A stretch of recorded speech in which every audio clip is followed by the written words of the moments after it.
हाय दोस्तों, आज आप लोग का प्रथम कर्नाटक, द्वितीय कर्नाटक और तृतीय कर्नाटक युद्ध होगा। सबसे पहले हम आपको ये बताते हैं कि प्रथम कर्नाटक युद्ध और द्वितीय कर्नाटक युद्ध ये सब जो है किसके बीच हुआ था। तो याद रखिएगा, फ्रांस और अंग्रेज के बीच हुआ था, ये आपको याद रखना है। दूसरा बात, एक ट्रिक है, जैसे प्रथम द्वितीय और तृतीय कर्नाटक युद्ध जब भी आपका आएगा तो याद रखिएगा एक्स पापे। हालांकि हर जगह ये ट्रिक आता है, तो इसलिए कंफ्यूज नहीं होना है आपको क्या हो रहा है। ये जो है जैसे कि ये आपका एक्स पा पे, ये एक्स लापा की संधि, ये आपका पांडिचेरी की संधि, ये आपका पेरिस की संधि।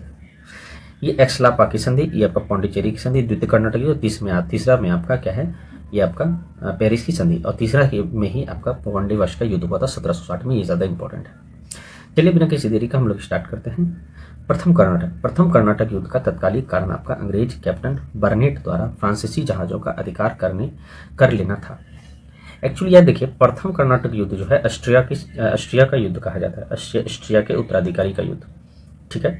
दूसरा जो है आंतरिक, जो भी हैदराबाद का निजाम ये सब जो लड़ा था उसके कारण हुआ था द्वितीय कर्नाटक युद्ध। और तीसरा कर्नाटक युद्ध आपका है, ये सप्तवर्षीय का प्रभावित है।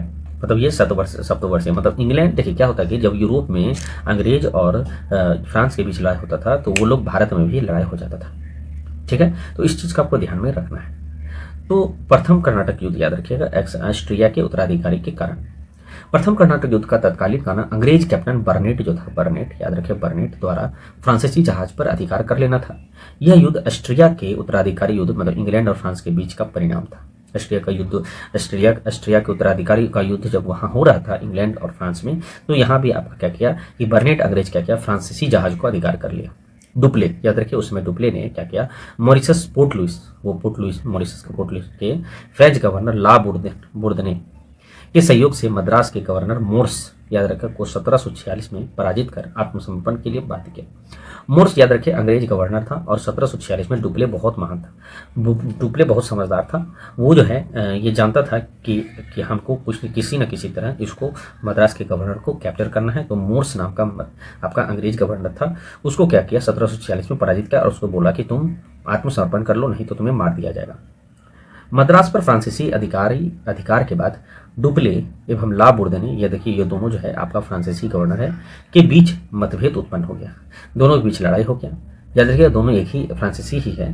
डुप्ले मद्रास पर अधिकार बनाए रखना चाहता था, जबकि ला बुर्दने ने 12 लाख पैगुंड लेकर मद्रास अंग्रेज को वापस दिया।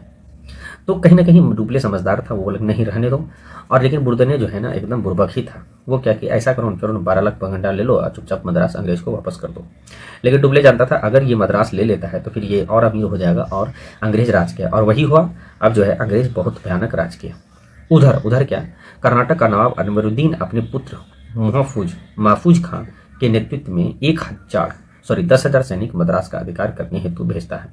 और उधर डुप्ले भी जो है पुनः मद्रास पर अधिकार करने के लिए कैप्टन पैराडाइज के नेतृत्व में सेना तैनात करता है, ठीक है। याद रखें अनवरुद्दीन अपने पुत्र महफूज को भेजता है और कहता है जाओ तुम मद्रास पर अधिकार करना, ठीक है। कैप्टन पैराडाइज के नेतृत्व में फ्रांसीसी सेना 1747 में क्या किया, अंडियार और सेंट थोमे के युद्ध मतलब अंडियार नदी के किनारे में महफूज खां के नेतृत्व वाली कर्नाटक के नवाब अनवरुद्दीन की सेना को पराजित किया। ये डुप्ले पराजित किया। याद रखिए डुप्ले भेजा पैराडाइज को, तो याद रखिए पैराडाइज ही पराजित किया। आप डुप्ले भी लिख सकते हैं कि डुप्ले भी क्या है उस समय मेन हेड था। ये तो आपका कैप्टन था, कि गवर्नर उस समय डुप्ले था। अनवरुद्दीन अंग्रेजों के पक्ष में था। देखिए अनवरुद्दीन कहीं ना कहीं अंग्रेज के पक्ष था, और अंग्रेज फ्रांसीसी से लड़ना चाहता था, मतलब नहीं देखना चाहता था अंग्रेज फ्रांस को और फ्रांस अंग्रेज को। तो अनवरुद्दीन उसे अंग्रेज के पक्ष में था, तो कहीं ना कहीं फ्रांसीसी से लड़ाई होगा। अनवरुद्दीन अपना बेटा किसको, ये आपका महफूज खां को भेजता है और जाके कहे जाओ तुम जो है पैराडाइज से लड़ाई करो। पैराडाइज दिमाग का तेज था, डुप्ले उसको दिमाग दिया था और पैराडाइज से हार जाता है कौन, अनवरुद्दीन। अब आया 1746, याद रखिए पहले 1747 में आपका दिल है कि मानता नहीं, ये देखिए दिल का फोटो। 1746 में डुप्ले ने मद्रास को घेरा डाला और उसे जीत लिया। सही बात है, डुप्ले ने मद्रास को घेरा और उसे जीत लिया, ठीक है, जीतने दीजिए। आगे क्या हुआ, मद्रास की जीत के बाद क्या हुआ, डुप्ले 1748 में क्या किया, डुप्ले 1748 में अंग्रेजी बस्ती फोर्ट सेंट डेविड को जीतने में असफल प्रयास करता रहा और अंग्रेज फ्रांसीसी बस्ती पौंडीचेरी को जीतने में असफल प्रयास करते हैं। मतलब दोनों के बीच लड़ाई हो रहा था। 1746 से 48 होगा, जरा देख लीजिए आप। ये 1746 से 48 के बीच जितना भी लड़ाई हो रहा था अंग्रेज और फ्रांस के बीच, वो एक दूसरे का बस्ती को है लूटना चाह रहा था, ठीक है। आगे है 1748 में एक्स-लापा संधि। यही आपको बता रहे थे कि प्रथम, देखिए प्रथम, द्वितीय और तीन, एक्स पापे, एक्स से एक्स-लापा की संधि, प्रथम कर्नाटक युद्ध, और द्वितीय में एक्स पापा से पौंडीचेरी की संधि। तो द्वितीय कर्नाटक युद्ध में कौन संधि होता है? पौंडीचेरी की संधि। और तृतीय में पेरिस की संधि। तो एक्स-ला शैपेल की संधि से यूरोप में दोनों देशों के युद्ध समाप्त होने पे से भारत में भी दोनों कंपनियों के युद्ध समाप्त, वहाँ पर अगर युद्ध होता था अंग्रेज फ्रांस में, मतलब वहाँ इंग्लैंड और फ्रांस में, तो यहाँ भी लड़ाई होता था। एक्स-लापा संधि फ्रांस में जो हुआ था वहाँ संधि हो गया, तो यहाँ पर भी संधि हो गया और युद्ध समाप्त हो गया। एक्स-ला शैपेल संधि के तहत मद्रास अंग्रेजों को लौटा दिया गया एवं बदले में फ्रांस ने अंग्रेजी उत्तरी अमेरिका में लुइसबर्ग देते हैं। लुइसबर्ग जो है आपका अमेरिका में, लुइसबर्ग किसको? फ्रांस को दे देता है। प्रथम कर्नाटक युद्ध का परिणाम स्वरूप दक्षिण भारत में फ्रांसीसी का प्रतिष्ठा बढ़ी, सही बात है। अब जो है क्या हुआ, डुप्ले को बुला लिया था, इसलिए जो है द्वितीय कर्नाटक युद्ध देखिए क्या होता है। द्वितीय कर्नाटक युद्ध जो है कर्नाटक और हैदराबाद के उत्तराधिकारी युद्ध का परिणाम था। कर्नाटक और हैदराबाद, याद रखिए कर्नाटक और हैदराबाद, ठीक है। अनवरुद्दीन तो आपको पता है, अनवरुद्दीन जो है ये किसके पक्ष में है? ये आपका याद रखिएगा, कर्नाटक का अनवरुद्दीन जो है, अनवरुद्दीन को अंग्रेज के पक्ष में था। और उसका बहनोई चंदा साहेब के बीच, ये चंदा साहब जो है, चंदा साहब कर्नाटक का बात कर रहा है, चंदा साहब जो है ये आपका फ्रांस के पक्ष में था। याद रखिए, हम आपको इंपॉर्टेंट कर रहे हैं, कर्नाटक का युद्ध, हैदराबाद को अभी हटाइए, कर्नाटक में लड़ाई हो रहा था चंदा साहब और अनवरुद्दीन के बीच। तो ओ से अनवरुद्दीन तो अंग्रेज को पक्ष में रहा था, जो अंग्रेज के पक्ष में है उसके अगेंस्ट में फ्रांस उसके पक्ष में हो जाएगा। तो अनवरुद्दीन का दुश्मन कौन? चंद्रबरदाई। और चंद्रबरदाई का साथ कौन देगा? फ्रांस को देगा। तो एक्चुअली है चंद्रबरदाई को फ्रेंच, चौ से चंद्रबरदाई, ऐप से फ्रांस। अब ये जो है वही लिखा है, कर्नाटक के नवाब बनने के लिए अनवरुद्दीन व उससे बहनोई चंदा साहब के बीच विवाद हुआ। हैदराबाद में भी क्या हुआ, निजामुल मुल्क जो है क्या हुआ, असफ जहाँ की मृत्यु के बाद उसका पुत्र नासिरगंज नवाब बनना, किंतु नासिरगंज के भतीजे असफ जहाँ का पुत्र मुहज्जर जहाँ इस दावे को चुनौती दी। एक चीज याद रखिए, डुप्ले जो है चंदा साहब और मुजफ्फर संघ का समर्थन का, सीधा बात, फ्रांस किसका मदद कर रहा था? मुजफ्फर और चंदा। मुजफ्फर जंग जो है हैदराबाद में और चंदा साहब कर्नाटक में। तो डुप्ले क्या किया कि चलो हम मदद करते हैं किसको? चंदा को और मुजफ्फर जंग को। अंग्रेज जो है उस अंग्रेज अनवरुद्दीन और नासिरगंज का मदद कर रहा था। याद रखिएगा, लड़ाई जो है ये दोनों के बीच हो रहा था। हम रेड कलर देते हैं, रेड नहीं प्रूव, ये दोनों के बीच लड़ाई चल रहा था। कहाँ? हैदराबाद में। और चंदा साहब और अनवरुद्दीन के बीच लड़ाई हो रहा था, ये आपका कर्नाटक में। और मुजफ्फर जंग और नासिरगंज में लड़ाई हुआ था कहाँ? आपका हैदराबाद में। डुप्ले याद रखिएगा, डूब गया कहाँ? चंदा मुजफ्फर के प्यार में, और ओ से अंग्रेज, ओ से अनवरुद्दीन होता ही, और याद रखें नौ से नासिरगंज। तो ठीक से याद रखिएगा। तो ये दोनों मेन है, बाकी ऊपर क्या है नहीं है ये जरूरी नहीं है। चंदा साहब ने 1749, याद रखिएगा ये इसको डुप्ले मदद कर रहा है। 1749 में फ्रांसीसियों एवं मुजफ्फर जंग की सहायता से अंबर का युद्ध आपको बताए थे 1749 में हुआ था, जिसमें अनवरुद्दीन की पराजित कर मार डाला। इसका मतलब कहीं ना कहीं डुप्ले दिमाग लगाया और अनवरुद्दीन को मार दिया। अनवरुद्दीन को मारने वाला कौन होगा? तो याद रखिए चंदा साहब। किसकी मदद से? डुप्ले की मदद से। उधर कुडप्पा के नवाब ने दिसंबर 1750 में नासिरगंज को भी मार दिया। उधर कुडप्पा के नवाब जो था वो क्या नासिर, इसका मतलब अंग्रेज का दोनों आदमी मारा गया। एक तो उधर आपका अनवरुद्दीन मारा गया, उसे अंग्रेज, उसे अनवरुद्दीन, इधर नासिर जंग भी मारा गया। ध्यान से रखिएगा, ये बहुत इंपॉर्टेंट है। 1750 में कुडप्पा के नवाब ने क्या किया? नासिरगंज को मार दिया। मुजफ्फर जंग दक्कन हैदराबाद, देखिए हम इसको बहुत बार पढ़े होंगे लेकिन भूल जाते थे, लेकिन आज हमको इसलिए याद होगा क्योंकि अंग्रेज का साथ देने वाला ओ से अंग्रेज, ओ से अनवरुद्दीन, नौ से नासिरगंज, ओ नौ से नासिरगंज। अब जिंदगी भर नहीं भूलेंगे, अब बाकी अगेंस्ट है उसको तो याद ही हो जाएगा। मुजफ्फर जंग जो है याद रखिएगा हैदराबाद का सूबेदार बन गया और चंदा साहब जो कर्नाटक का नवाब बन गया। और ये दोनों किसके फ्रेंड? डुप्ले का साथ देने वाला। डुप्ले इसका साथ दिया था तभी जीता। इसके साथ डुप्ले की शक्ति चरम पर पहुंच गई। मुजफ्फर जंग डुप्ले को क्या किया? 20 लाख रुपया के साथ साथ एक जागीर दी तथा जफर जंग की उपाधि दी। मुजफ्फर जफर डुप्ले, और डुप्ले को कृष्णा नदी के दक्षिण से लेकर कन्याकुमारी तक का क्षेत्र का गवर्नर बनाया। इसके अतिरिक्त फ्रांसीसी जो है कंपनी को मुसलीपट्टनम का नगर तथा पुडुचेरी के निकट जमीन पुरस्कार में मिला। मुसलीपट्टनम का नगर फ्रांसीसी को और पुडुचेरी के निकट। अंग्रेज गया कहाँ? देखते हैं आगे क्या होता है। मुगल सम्राट आलमगीर द्वितीय ने क्या किया? डुप्ले को नवाब खां की उपाधि दी। आलमगीर द्वितीय क्या किया? डुप्ले को नवाब खां की उपाधि दी और डुप्ले को बुस्सी के नेतृत्व में हैदराबाद और मुजफ्फर जंग की सहायता के लिए सेना तैनात की।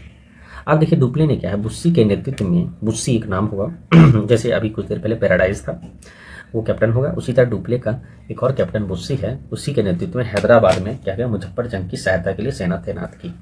करनूल का नवाब, करनूल का नवाब क्या किया, 13 फरवरी 1751 में को युद्ध में मुजफ्फर जंग की हत्या हुई कर दी। तो करनूल का नवाब जो है क्या किया, मुजफ्फर जंग को मार दिया। इसका मतलब डुप्ले को झटका होगा, झटका लगा, क्योंकि डुप्ले मुजफ्फर जंग का दोस्त था, याद रखिएगा।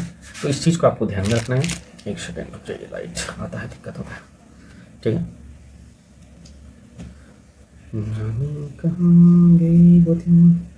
कहते थे तेरी यादें।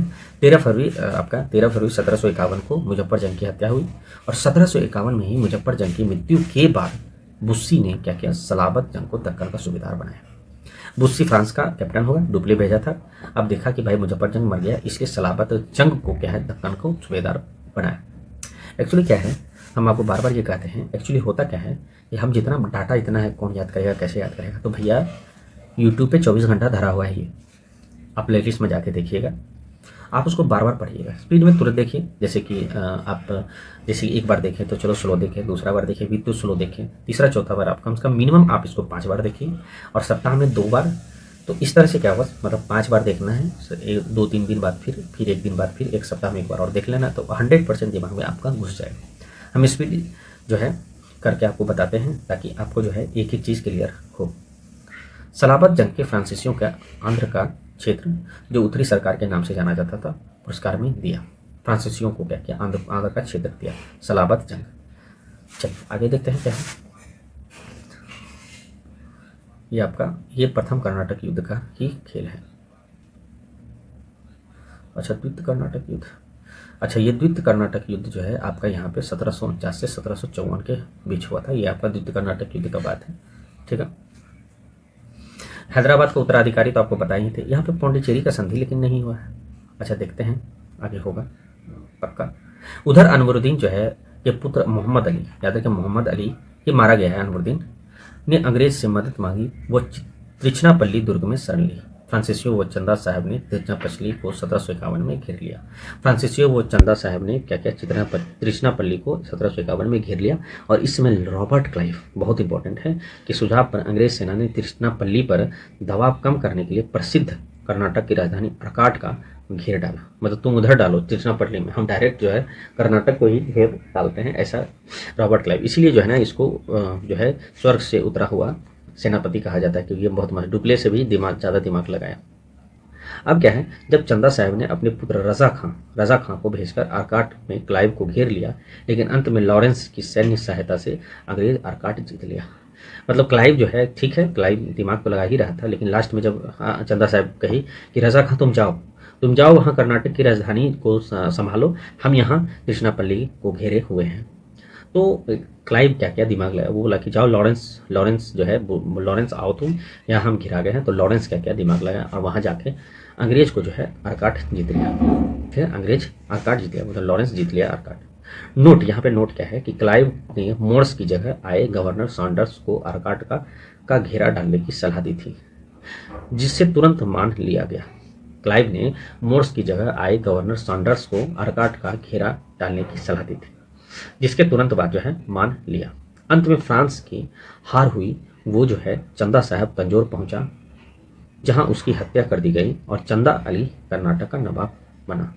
मोहम्मद अली कर्नाटक का नवाब। तो सेकंड वाला में जो है आपका अंग्रेज जीता। मैरियट ने लिखा था कि डुप्ले ने मद्रास में भारत की चाबी खोजने का निष्फल प्रयास किया, क्लाइव ने यह चाबी बंगाल में खोजी। डुप्ले ने मद्रास में भारत की चाबी खोलने का निष्फल प्रयास किया, मतलब प्रयास किया लेकिन हो नहीं पाया। डुप्ले मद्रास में सोच रहा था पूरे भारत पर राज करेंगे, लेकिन क्लाइव जो है दिमाग लगाया, वो चाबी बंगाल में, उसको पता था कि चाबी बंगाल में है, मतलब जानता था कि बंगाल में ही जो है इसका तोड़ है, बंगाल को जीतो पूरा भारत को जीत जाओ। इस हार के बाद 1754, याद रखिएगा हम जो है सेकेंड कर्नाटक युद्ध पढ़ रहे हैं, जिसमें पौंडीचेरी के संधि आगे आएगा 1749 से 1754, मतलब कि 1700, यहाँ पे आप देख लीजिए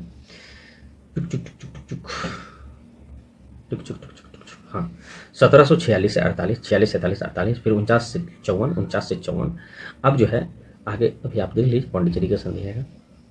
डुप्ले को वापस बुला लिया गया तथा गोडेहू को डुप्ले के स्थान पर भारत को फ्रांसीसी प्रदर्शनों का गवर्नर बनाया, प्रदेशों का गवर्नर बनाया। एक्चुअली गेडहू जो है ना, गेहरू डुप्ले के स्थान पे आया, और गेडहू जो है ना एकदम गधे था, ठीक है। 1755 में जो है और द्वितीय कर्नाटक युद्ध समाप्ति के बाद 1755 में पौंडीचेरी की संधि हुई थी, ठीक है। तो द्वितीय कर्नाटक युद्ध का मेन ये कारण था, कोई बाहरी नहीं, आंतरिक कारण था। हैदराबाद में जो है लड़ाई हो रहा था, और हैदराबाद का निजाम बनने के लिए, और आपका और कौन सी, आपका कर्नाटक का नवाब बनने के लिए, ठीक है। पौंडीचेरी की संधि पौडी 1755 में हुआ था, और इस संधि के तहत द्वितीय कर्नाटक युद्ध समाप्त हुआ। अब आए 1757 से 1713 फिर तृतीय कर्नाटक युद्ध हुआ था, और ये जो है सप्तवर्षीय युद्ध 7 साल चला, ठीक है। इस युद्ध का तत्कालिक कारण जो है, इस युद्ध का तत्कालिक कारण क्लाइव और एडमिरल वाटसन द्वारा बंगाल स्थित चंद्रनगर पर अधिकार, चंद्रनगर पर जो है अंग्रेज और फ्रांस दोनों अधिकार करना चाहता था। क्लाइव करना चाहता था, एडमिरल वाटसन भी करना चाहता था। तो 23 मार्च 1757 को शुरू हुआ, 23 मार्च 1757 को शुरू हुआ। यह युद्ध भी यूरोप में इंग्लैंड एवं फ्रांस के मध्य सप्तवर्षीय युद्ध का परिणाम था।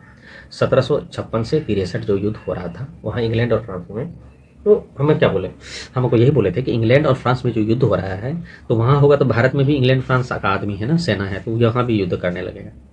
लेकिन 1757 में प्लासी की जीत के बाद अंग्रेजों ने बंगाल के संसाधनों में फ्रांसीसियों का मुकाबला किया, वो पराजित किया।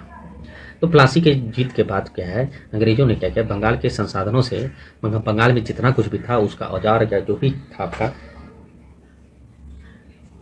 आपका जो है संसाधनों से फ्रांसीसी को हराया। तो दूसरा बार भी, मतलब द्वितीय कर्नाटक युद्ध में भी फ्रांस हारा, और तृतीय कर्नाटक युद्ध में भी शायद फ्रांस हार गया, देखिए पराजित किया गया।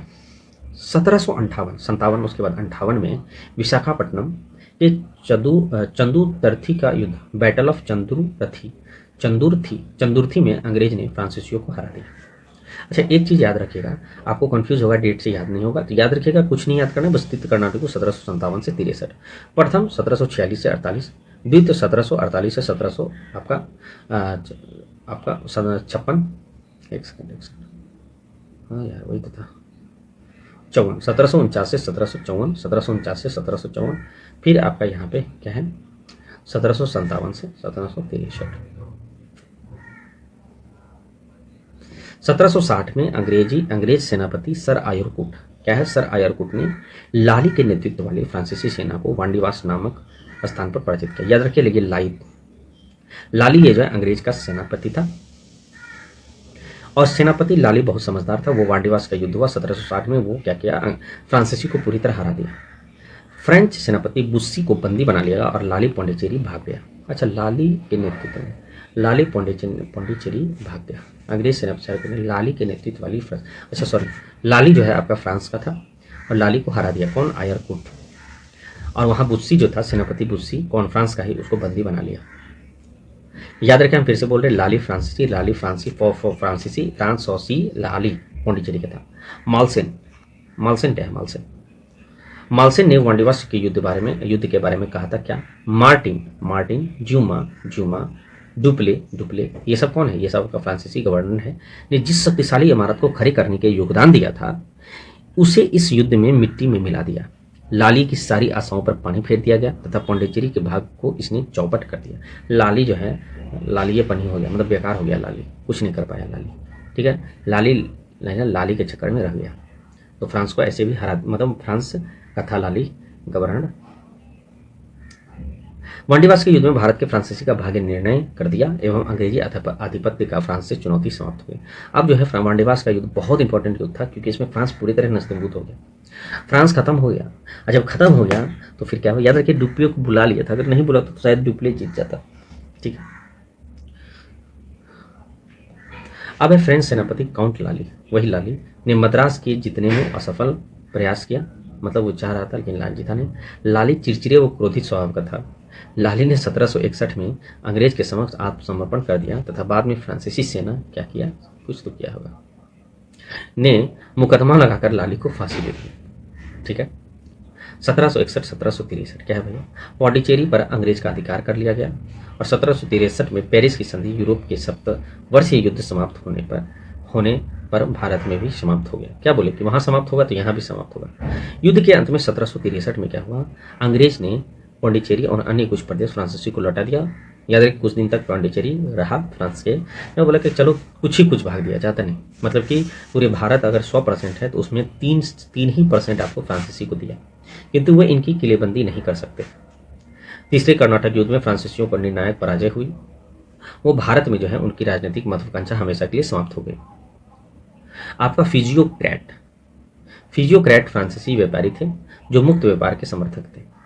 फ्रांसीसी व्यापारी थे जो मुक्त व्यापार का समर्थक। फिजियोक्रेट याद रखिएगा, इंपॉर्टेंट है। फिजियो फोसे फ्रांसीसी, फोसे फिजियो, फोसे फ्रांसीसी, फोसे फिजियो। 1771 में क्या हुआ, फ्रांस के सम्राट लुईस 15 में फ्रांसीसी व्यापारी कंपनी को ही समाप्त कर दिया। कुछ नहीं हो सकता है तुमसे, तुम हार गए, तुम्हें क्या पता, हम राजा हैं। हमको बहुत दुख लगा कि तुम फ्रांसीसी सैनिक हमारे किसी काम के नहीं, इसलिए 1771 में चुभे नस्तनबूद कर दो। फ्रांसीसी कंपनी का सफलता का कारण क्या था, ठीक है, याद रखिए लुईस 15। इसका मतलब लुईस 15 का कार्यकाल यहाँ पे आपका दिया हुआ 1710 से लेकर 1774। कहने का तात्पर्य यह है कि जितना भी कर्नाटक युद्ध हुआ उसमें जो राजा था फ्रांस का वो आपका लुईस आपका 15। कंपनी पर अधिकार, सरकारी नियंत्रण, फ्रांसीसी सरकार का असहयोग। सही बात है, नियंत्रण, सरकारी नियंत्रण ज़्यादा मजबूत नहीं था। जिसने भारत की राजनीतिक शक्तियां प्राप्त करने के लिए महत्व को नहीं जाना, कैसे प्राप्त करना है ये नहीं समझा, कैसे राजनीतिक प्राप्त करना है ये भी नहीं समझा, और समय पर फ्रांसीसी सरकार द्वारा वित्त एवं सैनिक सहयोग नहीं दिया जाना।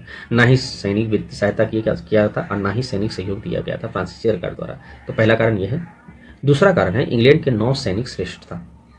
9 मतलब नाव को बोल रहा है। फ्रांसीसी असफलता का सबसे बड़ा और प्रमुख कारण है अंग्रेज की शक्तिशाली नौसेना।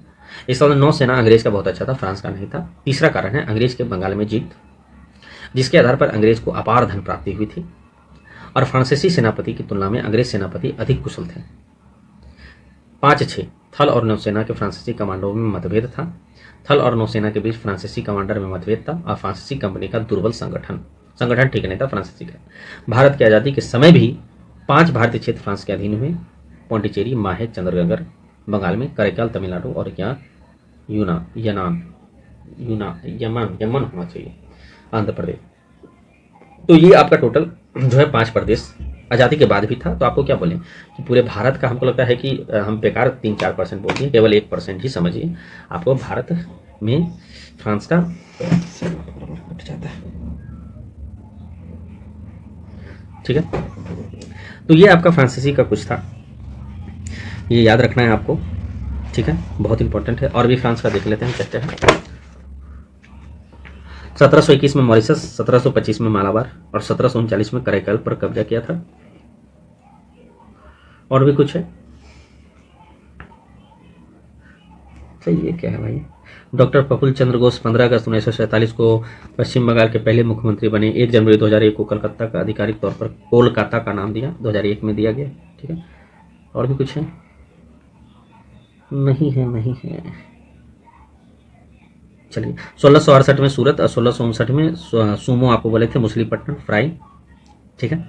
और फ्रांसिस मार्टिन आपके पहले आपका गवर्नर थे, आपको बताए थे। तो चलिए, आपका ये खत्म हो गया पूरा। आपका जो है जितना भी ये डेनमार्क तो आपको पहले ही करा दिया गया है। अगला चैप्टर आपका ब्रिटिश ईस्ट इंडिया कंपनी और बंगाल। ये ज़्यादा इंपॉर्टेंट है क्योंकि लास्ट में आपका ब्रिटिश इंडिया ही बचा था, बाकी ये सब जो है तेल लेने चला गया था, ठीक है।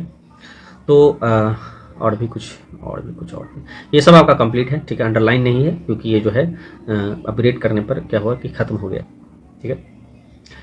अकबर जो है सबसे पहले जब ब्रिटिश कंपनी जब स्टार्ट हुआ था तो उसमें अकबर जो है आपका यहाँ पे शासक था, मुगल शासक। तो याद रखिएगा, ठीक है। इंग्लैंड कहाँ गया भाई, 1599, ठीक है। इस चीज़ को आपको ध्यान में रखना है। ब्लू वाटर पॉलिसी तो आपको पता है, फ्रांसिस डी अल्मेडा। फ्रांसीसी होने से आप फ्रांसीसी नहीं समझिएगा, ये पुर्तगाल का था। उसी प्रकार का एक और है जो कि अंग्रेज में है, ये अंग्रेज का जो है एक फ्रांसिस डे है, ठीक है। फ्रांसिस डे नहीं, क्या तो नाम है बताते हैं, जो कि लगेगा कि आपको ये आपका फ्रांस का है, लेकिन आपका फ्रांस का नहीं है। एक सेकंड रुकिए,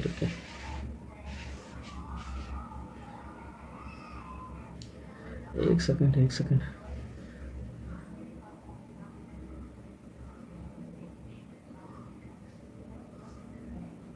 और ऑल फिंच है अंग्रेज का, तो ये तो आपको पता ही है, ये इंपॉर्टेंट है, ठीक है। थॉमस रोथ हो गया, मछलीपट्टनम, सुनाराफरम, ये सब आपको बता दिया गया है। चाइल्ड, ये सब देखिए, नाम याद रखिएगा, नाम याद रहेगा तभी आपको दिक्कत नहीं होगा। ठीक है, एक चीज़ है,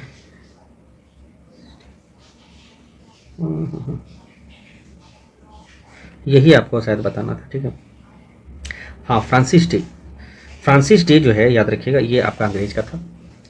एक है फ्रांसिस डी अल्मेडा, ये पुर्तगाल का था। तो ये दोनों जो है, फ्रांसिस डे नामक अंग्रेज, यहाँ पर तो लिखा हुआ है, सॉरी, फ्रांसिस डे नामक अंग्रेज ने चंद्रगिरी के राजा धर्मिला वेंकटा को मद्रास के पट्टे पर प्राप्त किया 1639 में। तो ये फ्रांसिस डे है, तो फ्रांस का नहीं समझिएगा, ये आपका अंग्रेज का है। चलिए विराम लेते हैं। आपका जो युद्ध हुआ ये आपका खत्म होगा। अगला लेक्चर जो है हम लोग आपका क्या है, ब्रिटिश ईस्ट इंडिया कंपनी और बंगाल स्टार्ट करेंगे। धीरे धीरे आपका मॉडर्न खत्म हो जाएगा, उसके बाद फिर आपका मध्यकालीन, मस्त मजा आएगा पढ़ने में आपको मध्यकालीन।